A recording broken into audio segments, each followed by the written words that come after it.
아버지 하나님의 말씀 앞에 섭니다. 하나님께서 우리의 마음을 주님께로 이끌어 주옵시고 주의 말씀을 온전히 깨닫고 성령께서 우리 안에 역사하시고 또 우리가 서로 함께 교통할 수 있는 귀한 시간 될 수 있도록 인도해 주옵소서. 날마다 말씀이 우리 안에 역사하지 아니하면 우리의 마음과 생각은 온통 세상으로 가득 차고 그것은 우리에게 불안과 두려움만 줄 뿐입니다. 우리 안에 하나님 나라에 대한 소망과 하나님 나라에 대한 영원한 기쁨이 충만하게 해주시고 이 세상을 살아가는 것이 내가 아니라 오직 예수 그리스도를 믿는 그 믿음 안에 살아갈 수 있도록 하나님 우리를 이끌어 주옵소서. 예수님의 이름으로 기도드립니다. 아멘.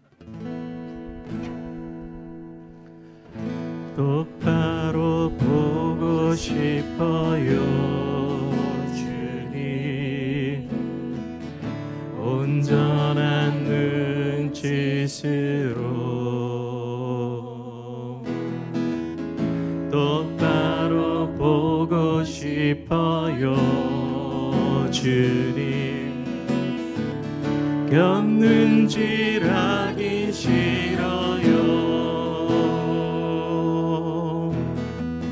하지만 내 모습은 온전치 않아 세상이 보는 눈은 마치 날 죄인처럼 멀리하며 외면이라네. 다시 한번 똑바로 보고 싶어요 주님, 똑바로 보고 싶어요 주님, 온전한 눈짓으로 똑바로 보고 싶어요. 똑바로 보고 싶어요 주님, 곁눈질하기 싫어요.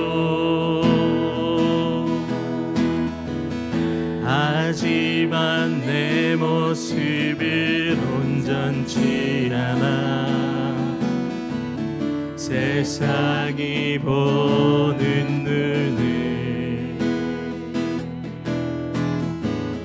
마치 날 죄인처럼 멀리하며 외면이라네요.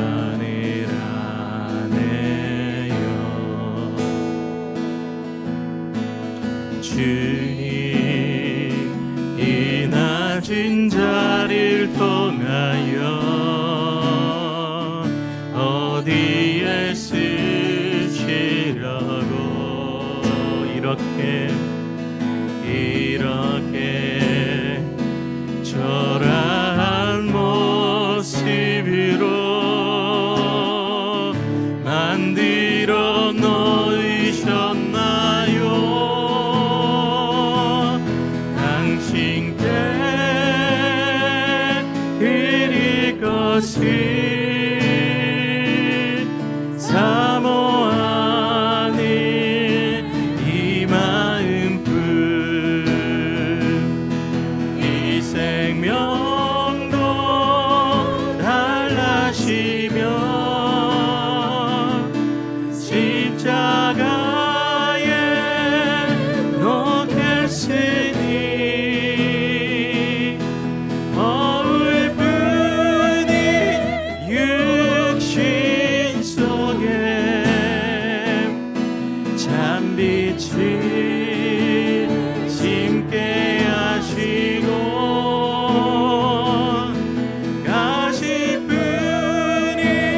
세상 속에 미랄로 섞게 하소서. 똑바로 걷고 싶어요 주님, 똑바로 걷고 싶어요 주님, 온전한 몸짓으로 똑바로 걷고 싶어요 주. 기우뚱하긴 싫어요. 기우뚱하긴 싫어요. 하지만 내 모습은 하지만 내 모습은 온전치 않아. 세상이 보는 눈은 개인처럼 멀리하며 외면을 하네요. 주님이 낮은 자를, 주님 이 낮은 자를 통하여 어디에 쓰시려고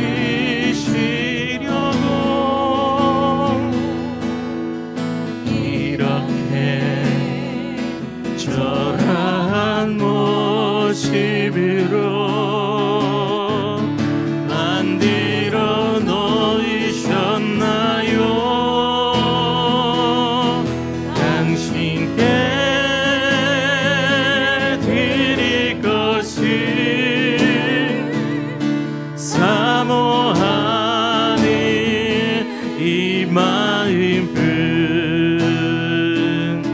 이 생명도 달라지면 십자가에 놓겠으니 거울 뿐인 육신 속에 잔빛을 심게 하시고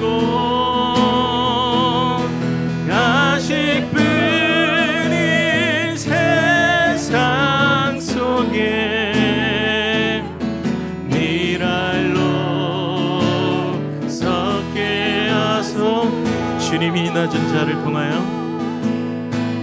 주님 이 낮은 자를 통하여 어디에 쓰시려고 이렇게 초라한 모습으로 만들어 놓으셨나요? 당신께 드릴 것은 사모하는 이 마음뿐.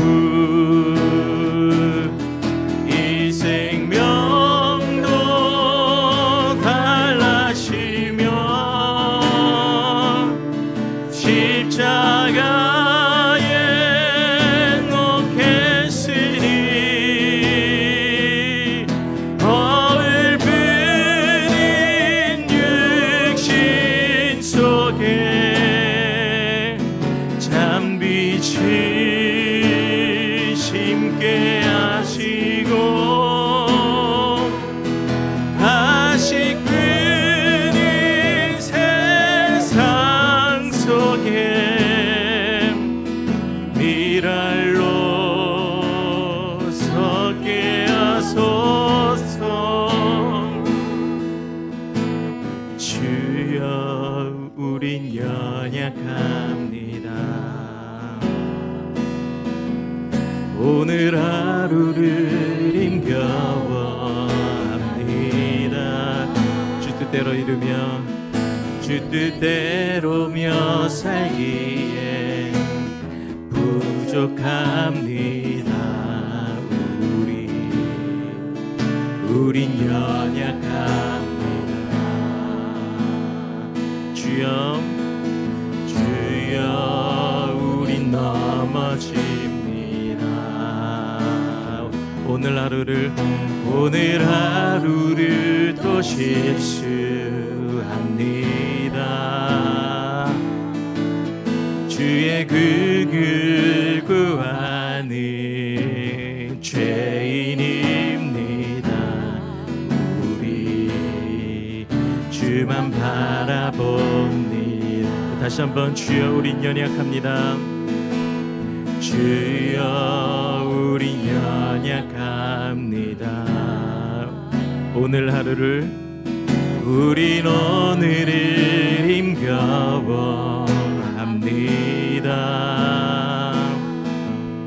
주 뜻 이루며 살기에 부족합니다. 우린 연약합니다. 주여 우린 넘어집니다. 주여 우린 넘어집니다. 오늘 하루 또 실수합니다.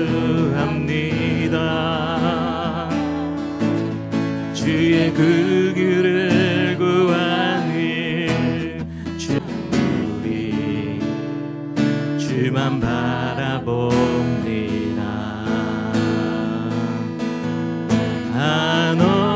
한없는 주님의 은혜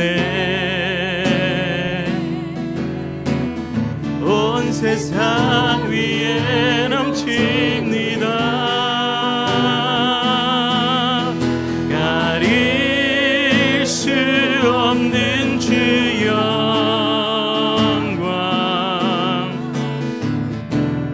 온 땅 위에 충만합니다. 주님만 이기리오니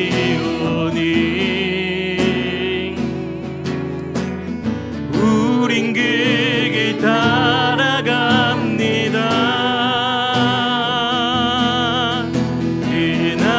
그날에 우리를 이루신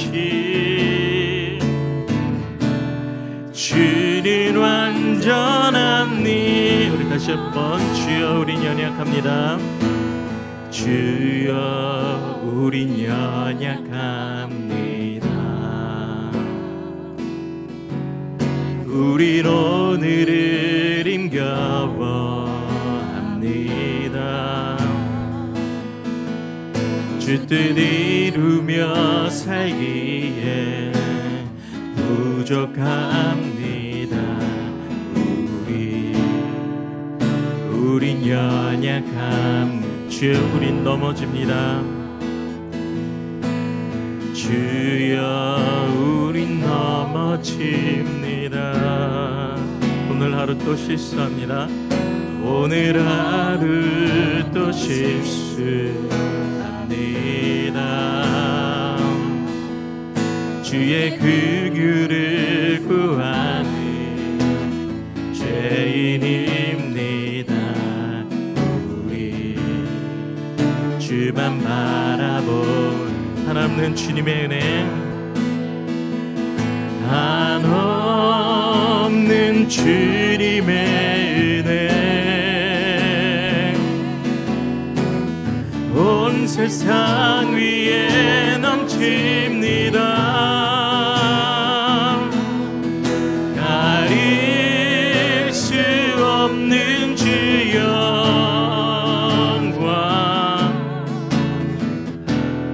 온 땅 위에 충만합니다.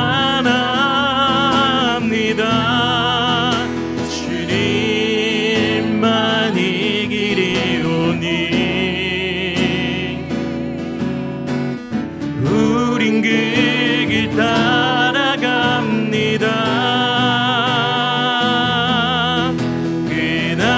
그날에 우리를 이루신 주는 완전합니다.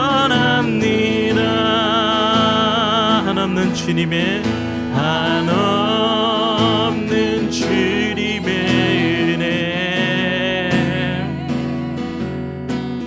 온 세상 위에 넘칩니다. 가릴 수 없는 주 영광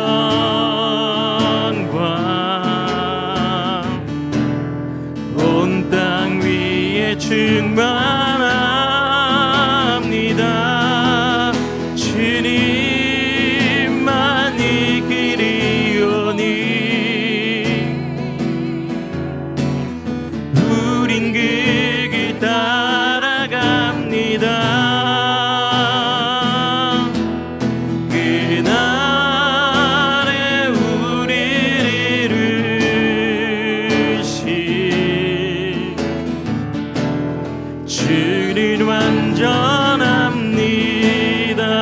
다시 한번 한없는 주님의 은혜, 한없는 주님의 은혜, 온 세상 위에 넘칩니다.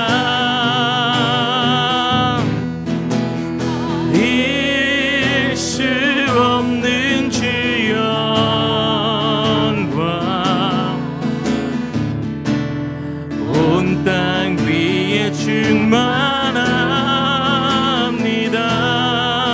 주님만이 길이오니 우린 그 길 따라갑니다. 그날에 우리를 이루신 주는 완전합니다.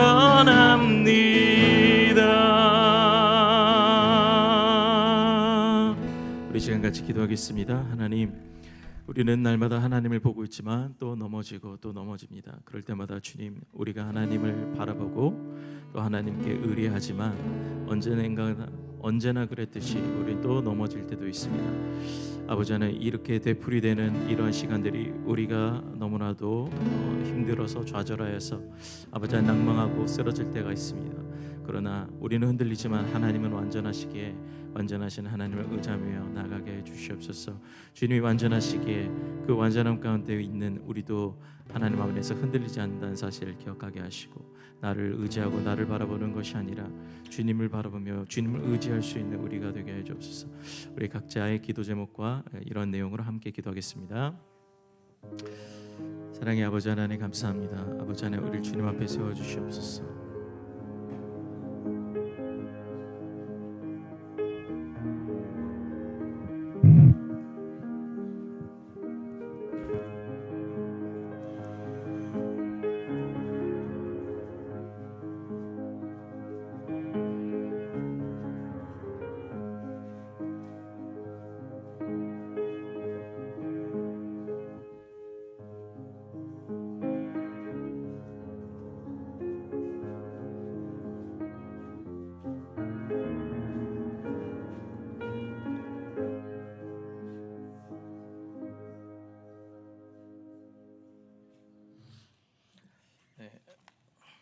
우리 함께 찬송 273장 함께 찬양하겠습니다.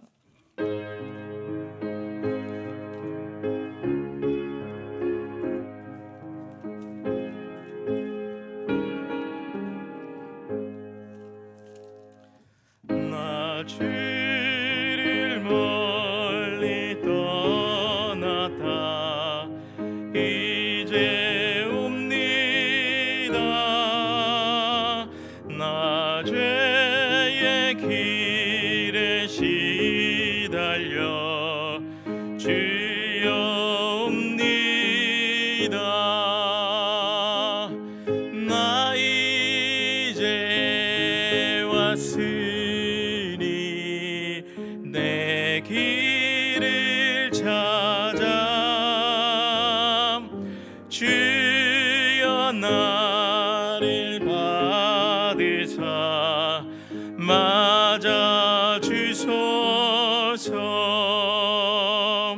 그 귀한 세월 보내고 이제 옵니다. 날 뉘우치는 눈물로 주여 옵니다. 나 이제 왔으니 내 집을 찾아 주여 나를 받으사 맞아 주소서. 나 죄에 매여 고달파 이제 옵니다. 주께 크신 사랑 받고자 주옵니다.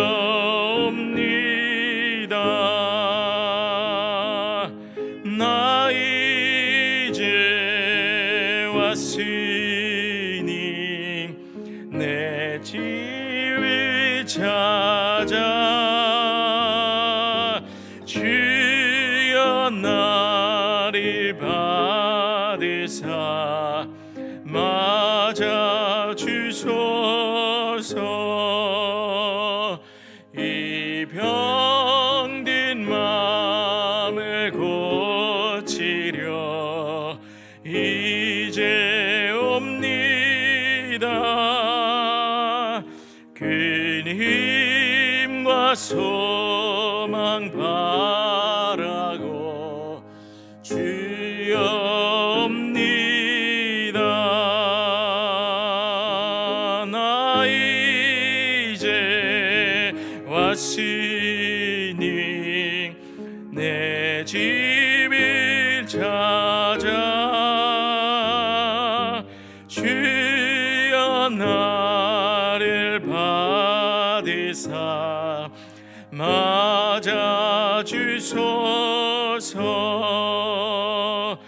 나 바랄 것이 무언가 우리 주 예수 날 위해 죽임 당하시 믿고 옵니다. 나 이제 왔으니 내 집을 찾아 주여 나를 받으사 받아주소서.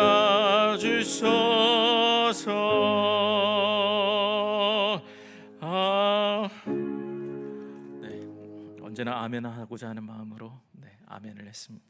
우리 김춘호 권사님 기도해 주시겠습니다.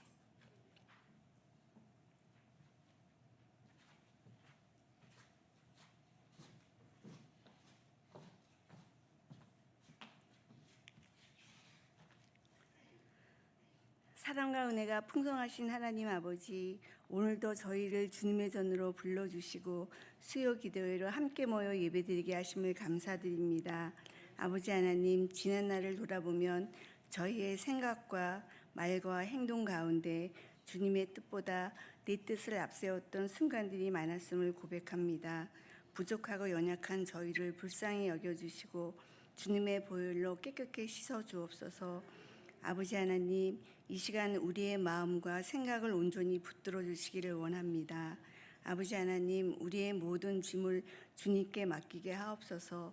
기도하는 가운데 우리의 마음이 회복되고 다쳤던 마음이 열리며 주님의 자녀로 온전히 서기를 원합니다. 아버지 하나님, 우리의 힘으로 해결할 수 없는 문제들을 주님 손에 맡기오니 가장 선한 길로 인도하여 주시고 기도하는 가운데 하나님의 뜻을 깨닫게 하옵소서. 아버지 하나님, 오늘 선포되는 하나님의 말씀을 통하여 우리의 믿음이 더욱 굳건해지게 하시고 말씀을 듣는 것으로 끝나지 않고 삶 속에서 말씀대로 살아가는 저희 모두가 되게 하옵소서. 목사님에게 성령의 능력과 지혜를 더하여 주시고 말씀을 통해 큰 은혜와 세임을 얻게 하옵소서. 이 시간 드리는 찬양과 기도와 예배를 기쁘게 받아 주옵소서. 사랑이 많으신 예수님의 이름으로 기도합니다. 아멘.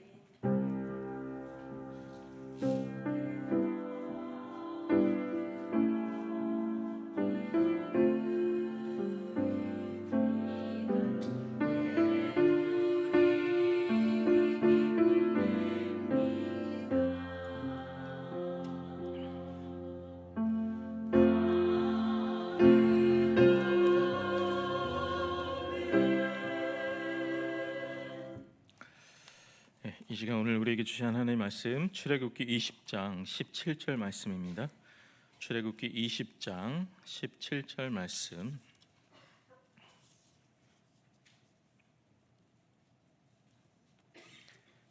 출애굽기 20장 17절 말씀 우리 한 절이니까 우리 같이 함께 합독하도록 하겠습니다.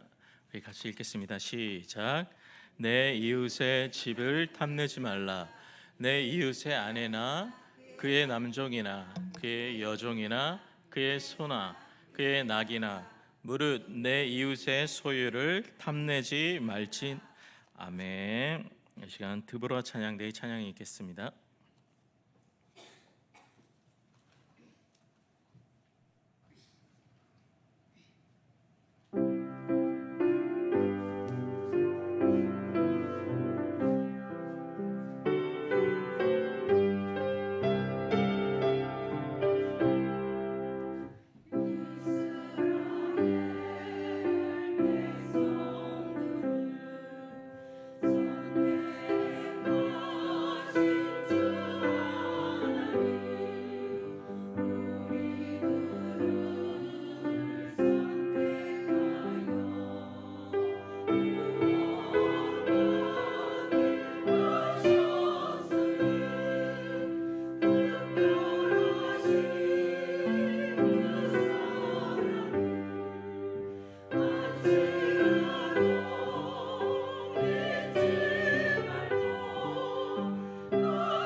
귀한 찬양 감사드립니다. 네, 오늘은 십계명 10번째 계명, 십계명 제 10계명에 대해서 한번 살펴보고자 합니다. 이제 제가 원래 새벽에서만 십계명 강해를 했었는데 언제 죽을지 모르고 언제 천국 갈지 모르니까 빨리 십계명을 끝내야 되겠다. 뭐 오늘 산다고 내일 사는 법이 있겠습니까? 주님이 호흡을 걷어가시면 그냥 가는 거지. 내일이래. 빨리 오늘 십계명을 끝내야 되겠다라는 생각이 들어서 십계명 10번째 계명을 그냥 오늘 수요일 날 하게 됐습니다. 10번째 계명을 하면서 여러분들 뭐 생각이 나시는지 모르겠어요. 1계명부터 10계명까지 유튜브의 순기능이죠. 제가 설교했던 내용이 다 유튜브에 있습니다.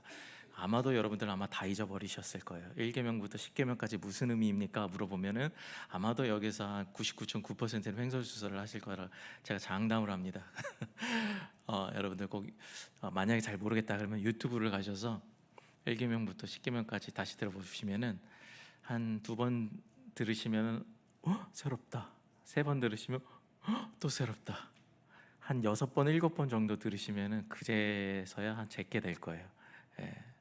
그만큼 하나님의 말씀이 오묘하고 깊다라는 거죠. 제가 훌륭하다는 것이 아니라. 자, 10계명 10번째 계명, 내 이웃의 집을 탐내지 말라라고 되어 있죠. 그 뒤에는 내 이웃의 아내나 남종이나 여종이나, 그러니까 이제 그 시대의 용어들이죠. 남종이나 여종이나 뭐 아내나. 근데 왜 내 이웃의 집을 탐내지 말라라고 했을까? 제가 말씀 준비하다가 생각을 해봤어요. 왜 내 이웃의 돈을 탐내지 말라 하지 않고 네 이웃의 보석을 탐내지 하지 말고 네 이웃의 집을 탐내지 말라라고 했을까 생각해 봤더니 이 집이라는 것이 인간에게 있어서 가장 어떤 그 재화적으로 가치 있는 것이더라고요. 그러니까 인간이 욕망하는 것 중에 집이라는 것이 가장 큰 가치 아니겠습니까? 그러니까 우리도 현대 사회에서도 집이라는 게 얼마나 중요해요. 대부분 이제 가장 큰 가치가 부동산의 가치잖아요. 그러니까 집은 뭐 거주지로서의 그 가치도 있지만은 재화적 가치도 엄청 크다라는 것이죠. 경제적 가치로 인해서. 당시 사회는 더 그랬죠. 자기의 몸을 보호해 줄 수 있는 혹은 자기의 위치를 나타낼 수 있는 이 집이라는 것이 굉장히 중요한 가치였다. 고대 사회에서도 뭐 현대 사회도 마찬가지로 인간에게 있어서 이 집이란 것은 굉장히 중요한 가치였다라고 생각이 듭니다. 그러니까 집을 탐내지 말란다는 것, 그렇다고 해서 단순하게 저 집은 내가 갖고 싶다, 내가 가져야 돼 정도가 아니라 그 밑에 보면 그 아내나 남종이나 여종이나 집 안에 있는 모든 소유에 대해서 이야기를 하고 있거든요. 그러니까 집이라는 것은 그 이웃의 모든 소유를 통칭하는 개념인 것이지 그냥 집 하나 달랑 한 채 그거 갖고 싶다, 뭐 한남 나인원 그거 갖고 싶다 그 얘기를 하는 게 아니라는 거죠. 그러니까 내 이웃의 집을 탐내지 말라라는 것은 내 이웃이 가지고 있는 모든 소유를 탐내지 말라라는 말과 동일한 말이에요. 그러니까 그 밑에 내 이웃의 아내나 남종이나 여종이나 뭐 이런 것들이 있죠. 그러니까 오늘날로 말하면은 돈이나 부동산이나 주식이나 차나 이런 것들을 탐내지 말라라는 내 이웃의 것을 똑같이 말할 수 있겠습니다. 왜냐하면 고대 사회에서는 뭐 내가 어떤 그 집에 여자를 봤는데 너무 아름다워 그러면 흔히 그 남자를 죽여서 그 아내를 탈취하는 경우가 많았기 때문이죠. 우리가 다윗을 봐도 나는 왕이고 쟤는 내 신하인데 신하의 아내가 더 이쁜 거예요. 그럼 어떻게 해요? 내가 가져야지.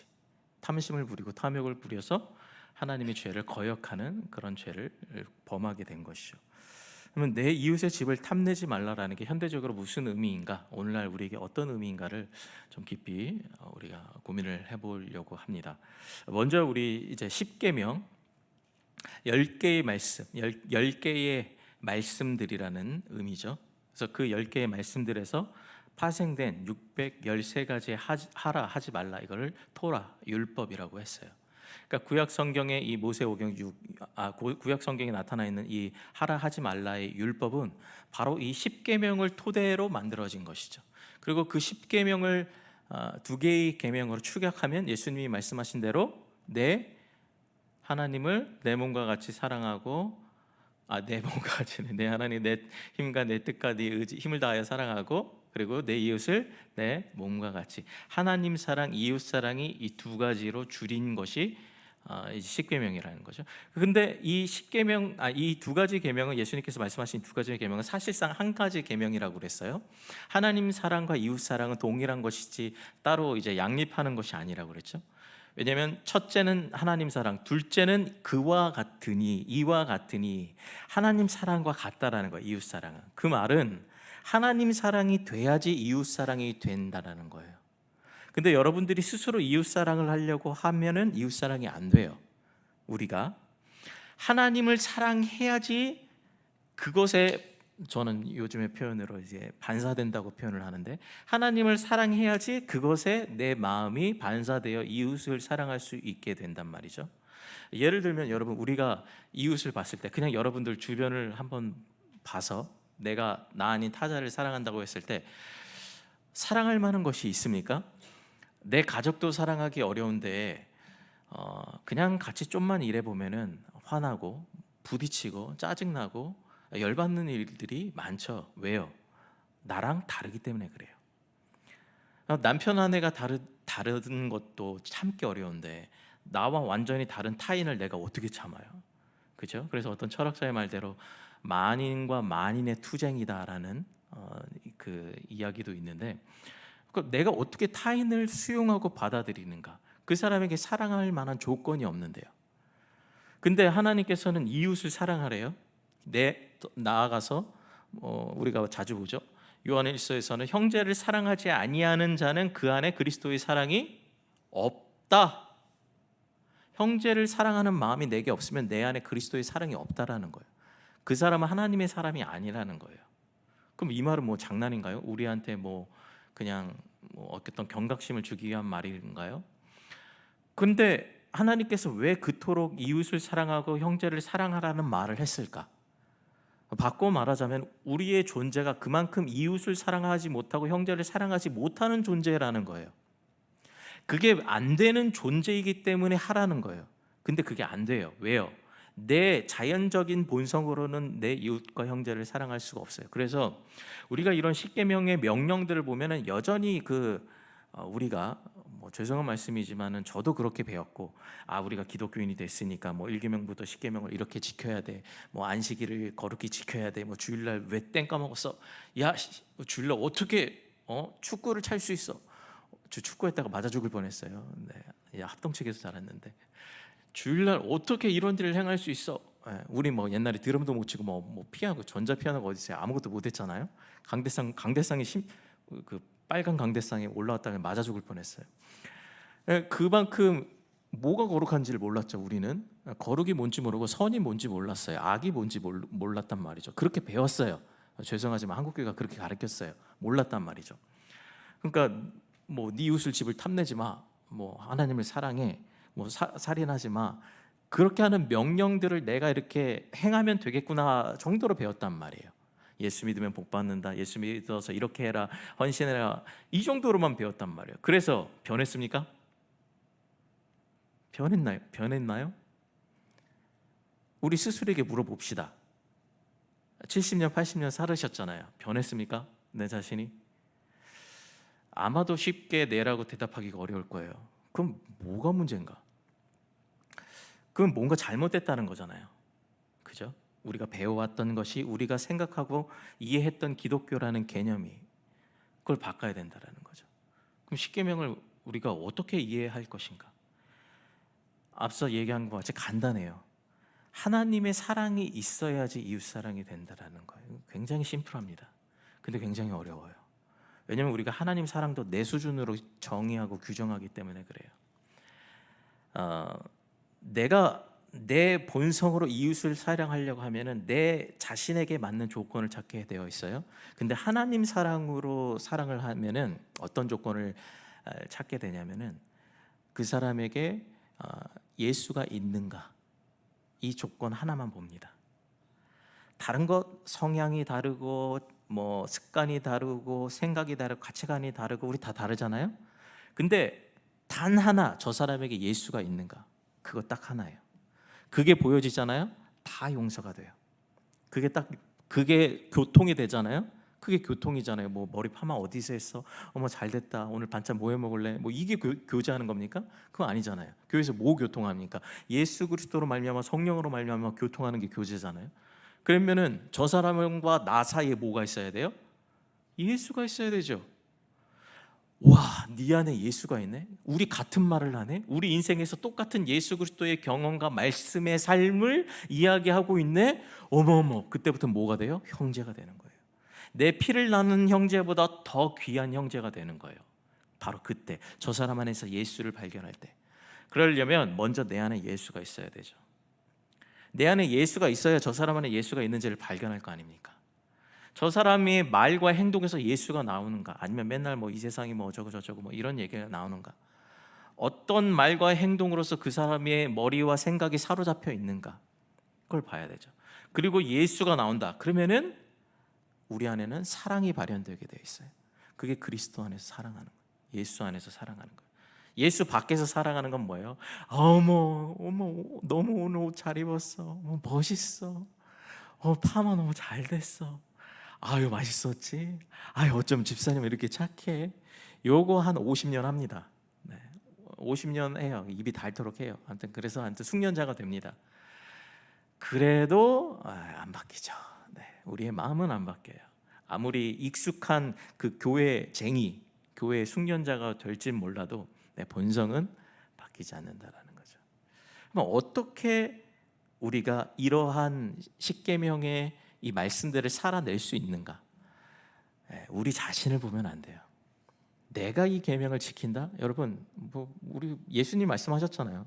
살인하지 말라, 뭐 간음하지 말라, 형제를 미워하는 자마다 살인하지 말라, 살인하는 자라 그러죠. 여기서 뭐 피할 사람이 있습니까? 여자를 보고 음욕을 품는 자마다 간음하는 자라라고 얘기했죠. 여기서 피할 남자들이 있습니까? 없어요. 그럼 왜 이걸 주셨냐고요. 인간이 이룰 수 없다라는 거예요. 그럼 누가 이뤄? 예수가 이뤘다라는 거예요. 그 이룬 것을 네가 받아들여, 그리고 그것을 믿음으로 그 사랑이 너에게 나가게 해. 이게 수동적으로 우리에게 되게 되어져야 되는 것이지, 아, 예수님이 이렇게 말씀하셨으니까 그러면 내가 이렇게 해보겠습니다. 이게 십자가를 경험하기 이전의 베드로죠. 성령 받기 이전의 베드로예요. 주님, 말고의 길을 자르고 내가 주님을 위해서 이렇게 하겠습니다. 처절하게 실패한단 말이에요. 100점 100패예요. 내 안에 예수가 없으면 100점 100패예요. 그러니까 우리는 어떤 사람이 그래도 신앙적이냐? 자신을 성찰하는 사람이에요. 죽을 때까지 자기 자신을 성찰해보는 사람, 고민해보고 생각해보고 나라는 존재에 대해서, 말씀에 대해서 고민해보고 생각하는 사람. 이 말씀이 어떻게 이 명령이 분명 하나님께서 나에게 지키라고 말씀하신 명령인데 왜 안 지켜질까? 이거에 대해서 고민을 해야 된다니까요. 근데 고민을 사람들이 안 해요. 그러니까 그냥 인간은 다 죄 짓고 사는 거지 뭐, 이러고 대충 넘어가는 거예요. 그러니까 변하지도 않고 바뀌지도 않고, 인간관계는 괴롭고, 뭐 이런 사태가 계속 반복되는 거죠. 10계명의 8계명과 9계명과 10계명은 모두 다 비슷한 이야기를 하고 있어요. 여러분들 성경의 그 맨 뒤편에 보면 10계명이 나와 있는데 한번 보세요.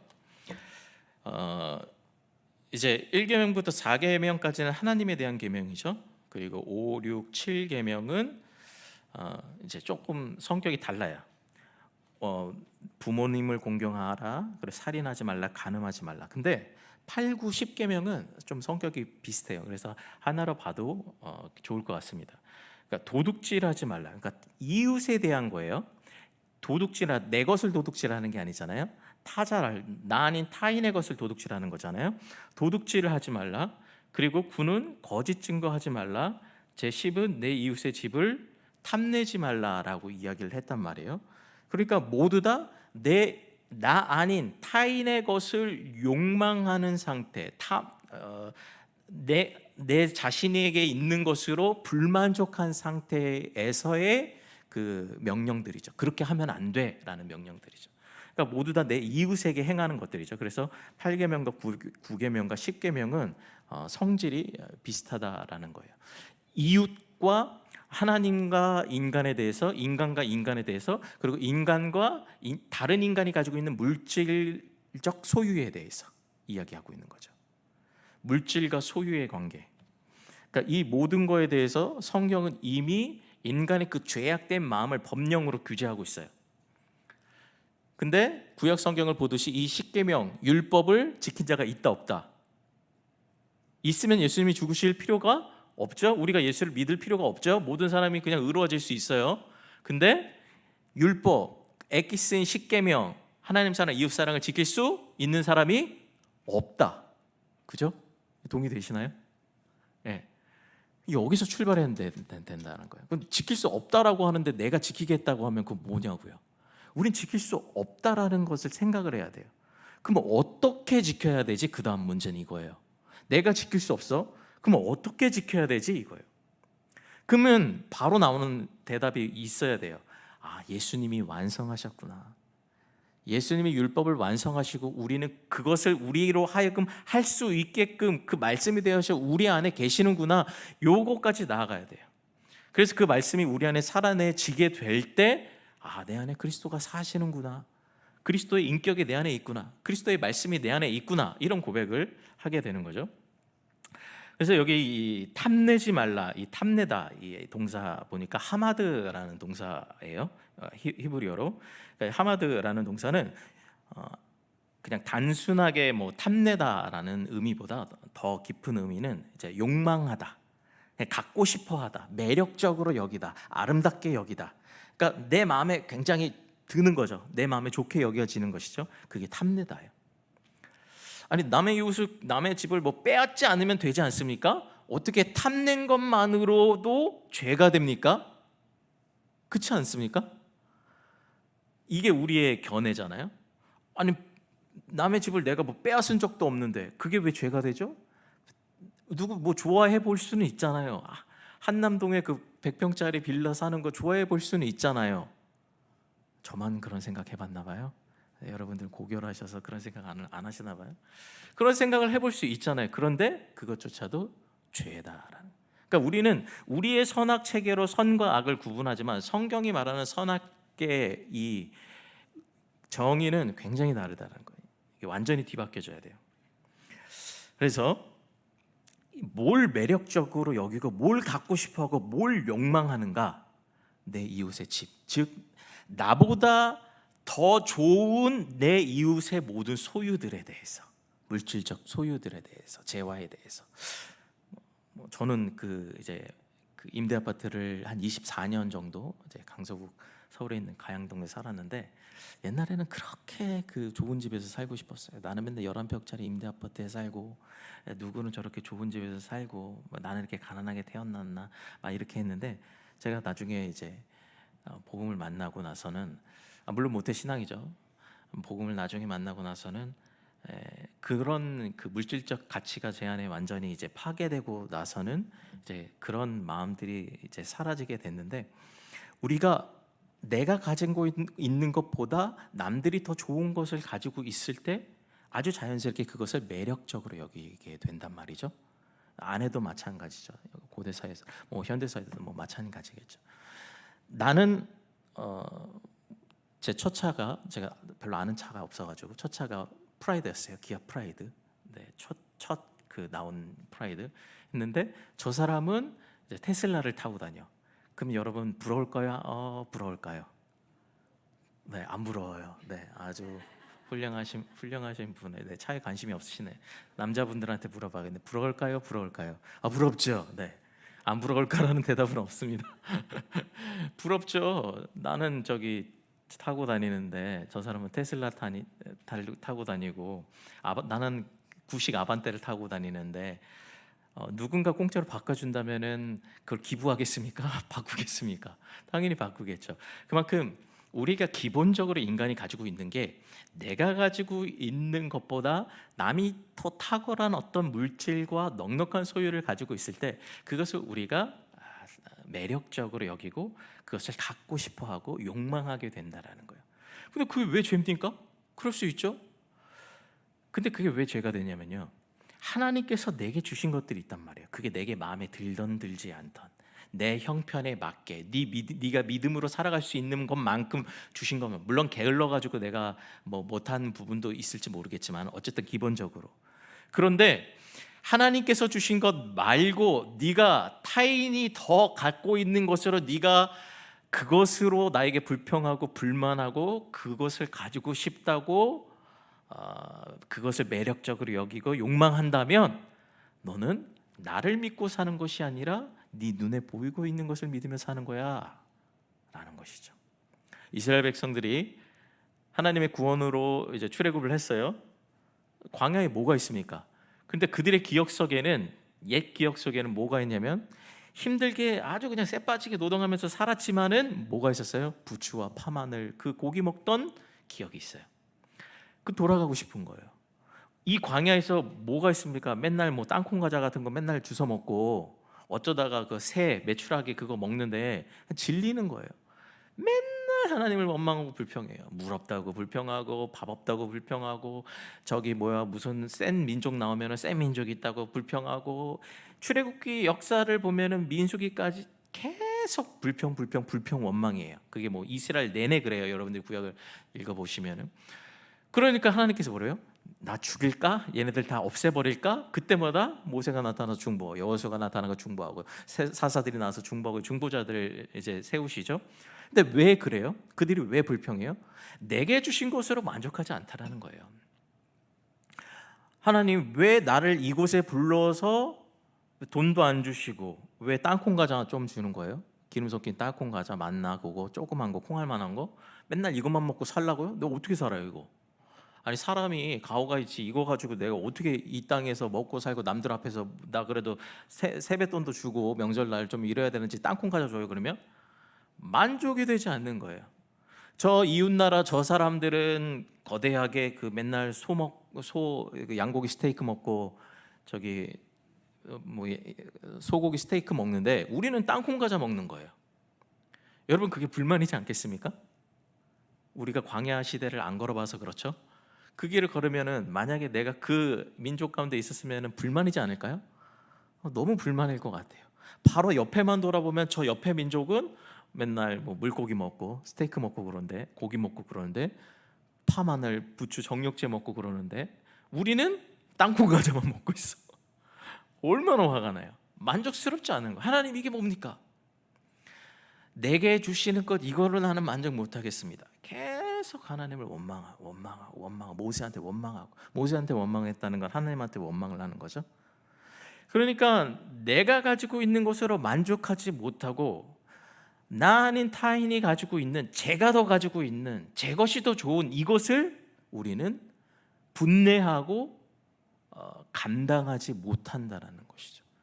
그게 아담 이후의 죄인의 모습이에요.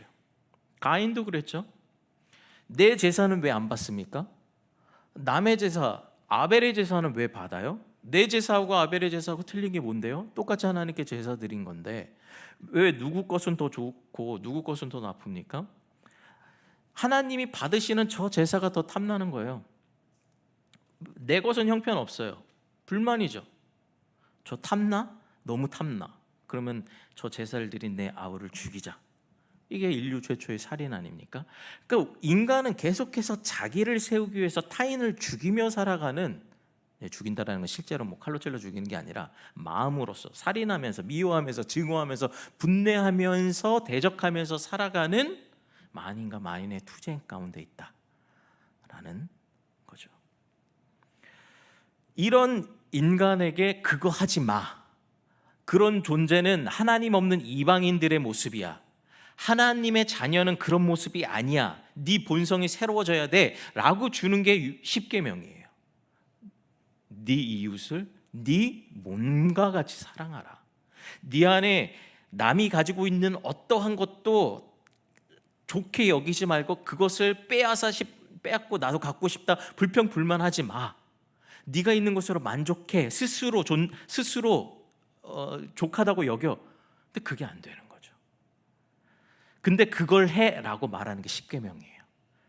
법은 왜 주어지죠? 죄를 방어하기 위해서 주어지잖아요. 죄를 막기 위해서 주어지잖아요. 인간의 죄를 막기 위해서. 그래서 법을 준 거잖아요.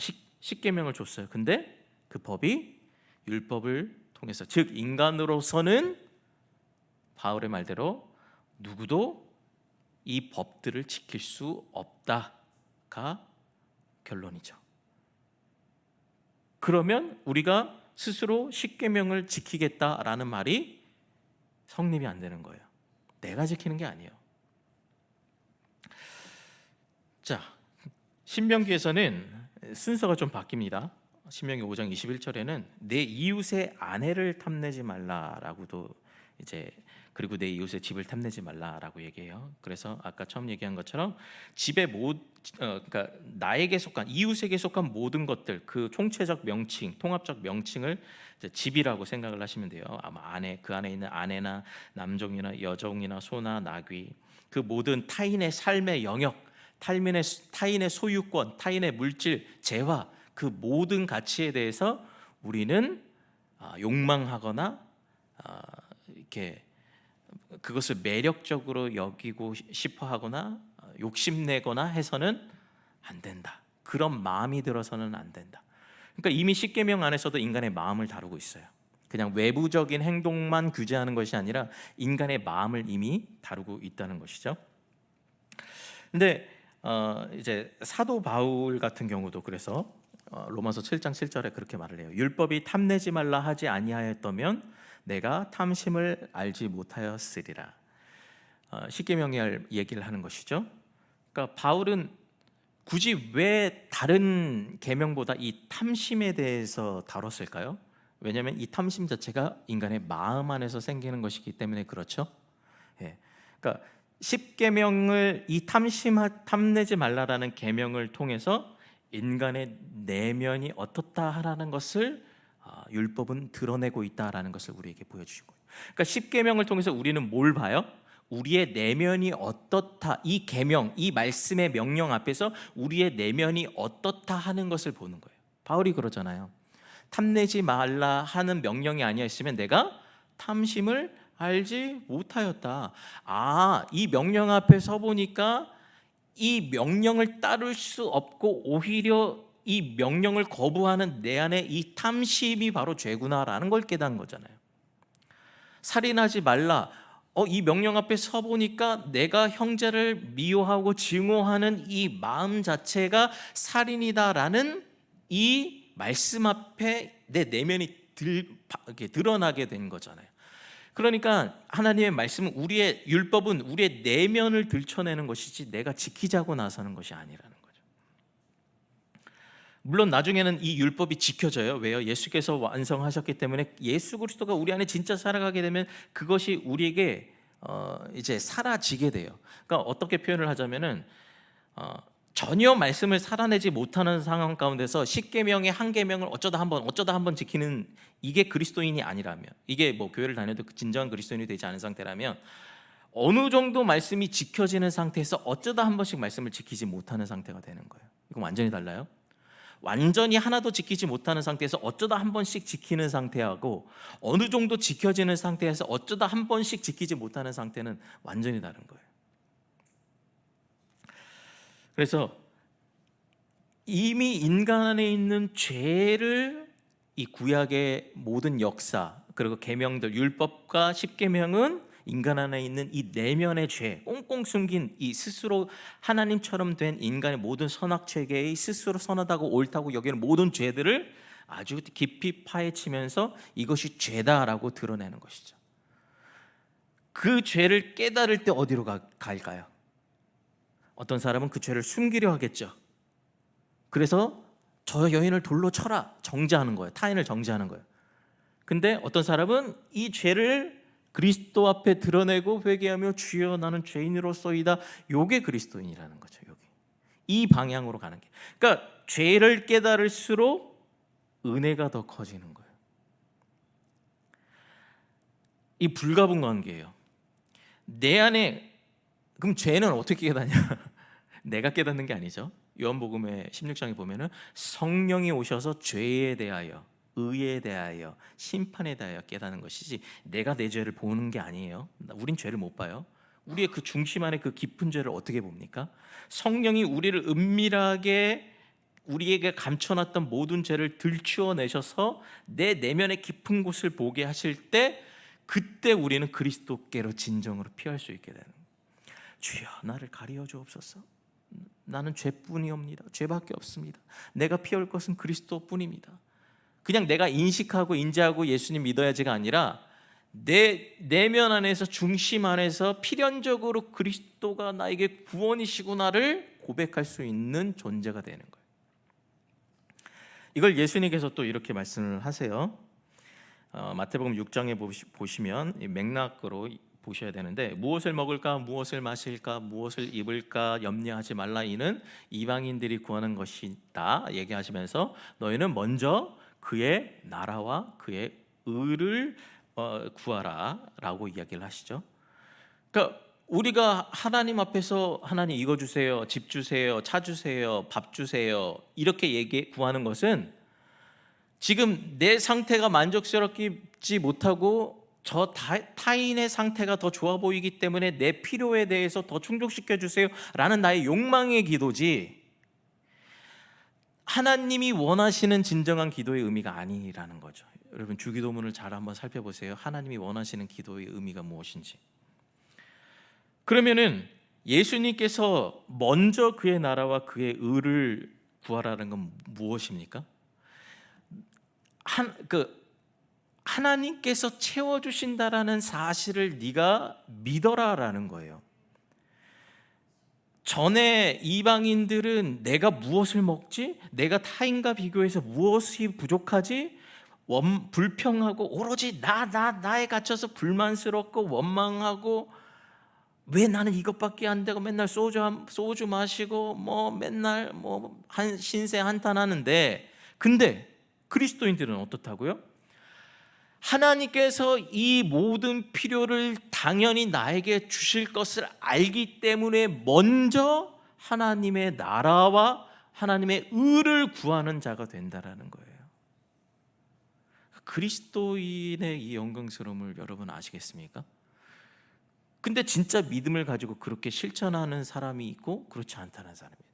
듣고 그런가 보다 하고 가는 사람이 있고, 진짜 먹을 것 입을 것 걱정 안 하고 하나님께서 주실 것을 믿으며 먼저 나라와 의를 구하는 사람이 있단 말이죠. 여러분들은 어느 길을 가실 건가요? 아니면 집에 가서 또 오늘 뭐 먹지? 아침하고 오늘 저녁에 뭐 먹지? 점심 뭐 해 먹지? 지금 웃으신 분들은 다 저 같은 분들이 오늘 저녁에 뭐 해 먹지? 오늘 저녁에 호박찌개에서 내일 아침 뭐 먹지? 뭐 에브리데이 365일 뭐 먹지예요. 제 배를 보지 마세요.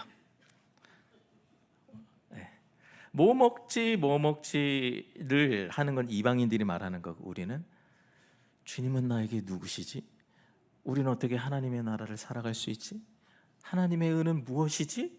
이걸 말하고 이걸 생각하고 이걸 고민하는 존재가 그리스도인들. 뭐 먹지? 뭐 입지? 어디서 자지? 어디 가지? 이건 뭐예요? 이방인들이 하는 거라는 거예요. 하늘 아버지께서 너희에게 필요할 것을 아신다. 아신다고 했으면 믿으면 될 거잖아요. 그냥 믿고 그렇게 살면 되잖아요. 근데 내 눈에 보이는 것이 내게 있어야 돼. 요게 탐심이잖아요. 요게. 그래서 바울이 그 탐심을 뭐라 그래요? 우상 숭배다. 하나님 외에 다른 것을 사랑하는 것, 그게 우상이잖아요. 하나님이 해주신다고 했는데 그거 믿지 않고 내가 내 인생을 챙기며 욕망하며 살아가는 것, 그 탐심, 그게 우상이에요. 그게 우상 숭배라는 거예요. 하나님을 믿지 않고 하나님 말고, 하나님이라는 이름은 있지만, 이름은 가지고 있지만 실상은 다른 거 사랑하는 거, 그게 우상 숭배라는 거예요. 그래서 시간이 너무 지나쳐서 큰일 났네요. 이제 서론을 끝냈는데 다음에 또 하도록 하겠습니다. 십계명은 결국은 이웃 사랑으로 나간다라는 것을 우리가 잘 알게 되는 것입니다. 나밖에 사랑할 수밖에 없는 자가 남이 더 가진 것을 기뻐해라. 남이 받은 복을 기뻐해라. 사촌이 땅을 사면 배 아프다고 하는데, 속초에서 누가 2천만 원 로또 당첨됐다고 그래가지고 배가 너무 아파요. 그때부터 제 배가. 근데 그것에 그가 더 가진 것에 감사할 수 있고, 그가 더 얻은 것에 기뻐할 수 있는 완전히 다른 본성이잖아요. 이게 사촌이 땅을 샀어요. 다른 본성이잖아요. 이게 우리 안에 있어야 된다는 거예요. 그게 이웃사랑이라는 거예요. 그게 여러분 우리가 스스로 가질 수 있겠습니까? 노력한다고 얻을 수 있나요? 죽었다 깨나도 안 돼요. 그거는 초월적인 그리스도의 사랑이 내 안에 내재해야지만 가능한 거예요.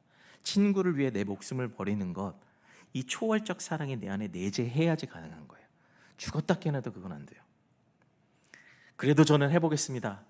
열심히 해보십시오. 제발 열심히 하셔서 죄를 깨달으시길 바랍니다. 기도하겠습니다. 사랑의 아버지 하나님, 오늘 우리가 십계명의 말씀을 살펴보았습니다. 짧은 시간이지만 아버지 하나님, 우리가 이 십계명을 어떻게 이해해야 되고 이 말씀을 통해서 어떻게 우리 자신을 들여다봐야 되는지 우리가 살펴보았습니다. 우리는 얼마나 하나님의 말씀에 대해서 모르고 무지하였는지요. 하나님의 말씀을 올바로 배우고 하나님의 말씀의 그 깊은 의미를 성령으로 깨달을 수 있도록 우리의 눈을 여시고 우리의 마음의 문을 여시고 우리의 이 교만한 마음을 낮추시고 우리를 겸손하게 주의 말씀 앞에 엎드러지게 하여 주옵소서. 예수님의 이름으로 기도드립니다. 아멘.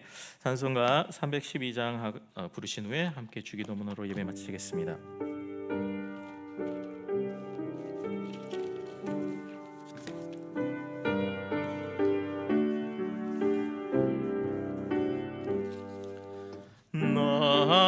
하나님께 이끌리어 일평생 주만 바라면 어려운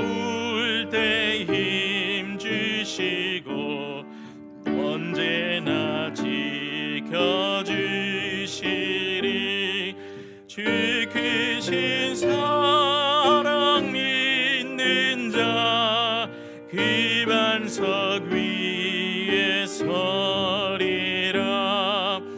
너 설레는 맘 닫아듬고 희망 중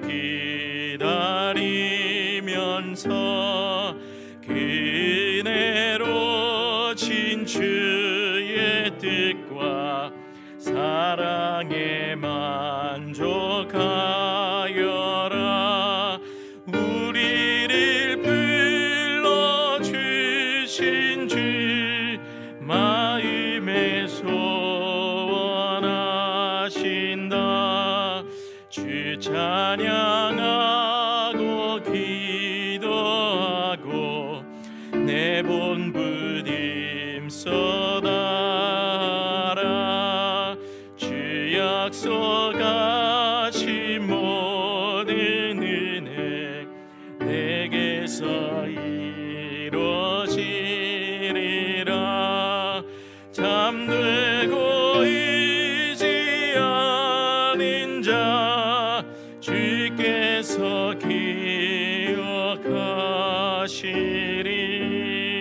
기억하시리. 아멘. 하늘에 계신 우리 아버지, 아버지의 이름을 거룩하게 하시며 아버지의 나라가 오게 하시며 아버지의 뜻이 하늘에서와 같이 땅에서도 이루어지게 하소서.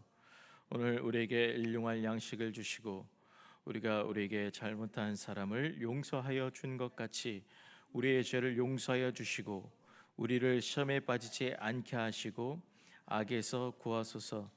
나라와 권능과 영광이 영원히 아버지의 것입니다. 아멘.